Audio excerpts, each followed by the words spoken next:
What's next for college football in the West? That is a question no one seems to have an answer to at the moment, with the Pac-12 now down to the Pac-4 and just about every other athletic department across the region still in a state of shock. Something needs to be done. Today on the Touchback, let's do something about it. Let's fix college football in the West.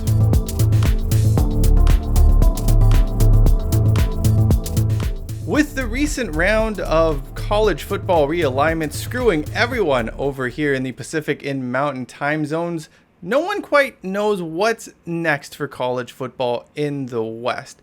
Oregon State and Washington State have got screwed the most by all of this. The implosion of the Pac-12 has hurt them far greater than anyone else. The worst part about this shuffling of teams in college football is that none of it's done based on merit or doing the right thing. And yes, for those in the back screaming out capitalism, I'll get to you in a bit. Oregon State and Washington State embody what college sports should be about. Beautiful campuses in wonderful towns with loyal fan bases. They aren't the biggest or the best and never will be. But each school has been more than able to compete at the Power 5 level and beat teams from those quote-unquote more prestigious conferences. Hell, last season alone, we saw Wazoo upset Wisconsin and Oregon State beat Florida. What is their reward for this? Nada, nothing, zip, zero, zilch, however you want to call it. They get a big fat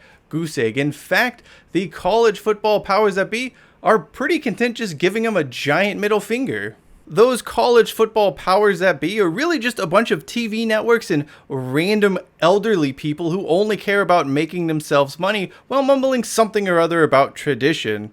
Let's be honest, college football's only real tradition in the past 20 years or so is a bunch of leeches calling themselves stakeholders attaching themselves to the sport for self-gain, but I digress. There aren't many options on the table for college football in the West, especially as it relates to the Pac-12. The California schools have floated independents. Oregon State and Washington State have basically been penciled in for the Mountain West. No one really seems too particularly thrilled about that. Another idea mooted has been the Mountain West dissolving itself and those schools heading to the Pac-12 to backfill the numbers. The issue with that is there's still a gap when it comes to FBS conferences in the West. It actually creates even more of a gap because there's less opportunity. This is a region that will then have only one FBS conference when it really needs three. None of these are particularly good or even viable options.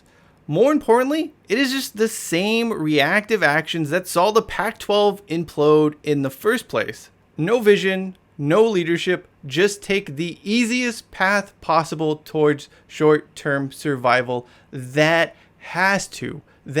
must change. There needs to be a vision and strategic roadmap for college football in the West that can create a sustainable future. As bad as the situation is today, and it is dire, let's not mince words about it, the situation is bleak.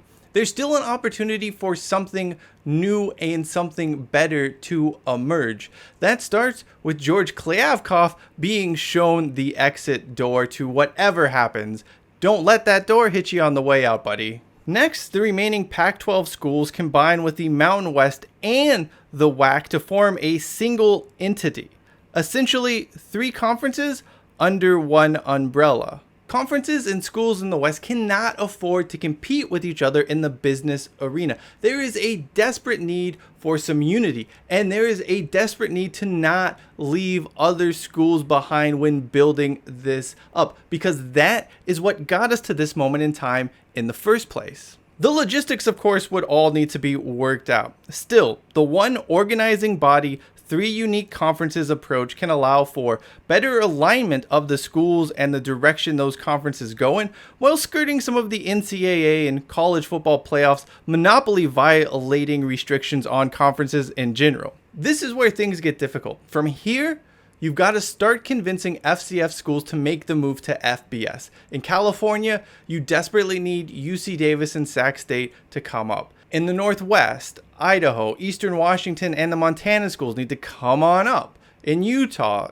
Southern Utah and Utah Tech, come on up. over in Texas, whatever university in FCS right now that wants to make the jump up, come on up. I fully understand that all of these schools who haven't moved from FCS to FBS in the West have reasons for doing so, but it is important to note this is really the last chance for anything to happen on that front. If they want a seat at the table and they want the increased visibility that comes along with it, now is the time to act. More importantly, moving up in mass and as part of something new provides additional support along with greater sustainability.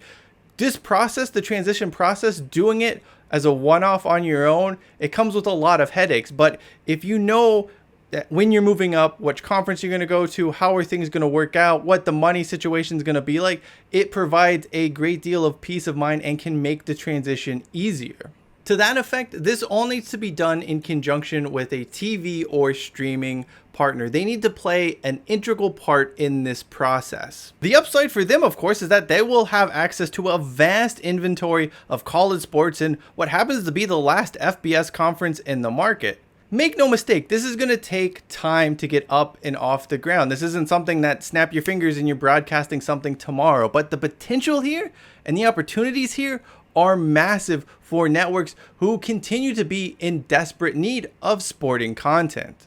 The presence of a committed broadcast partner as part of a long-term arrangement also gives everyone involved a sense of security because they all know it's not going to crumble apart in a few years.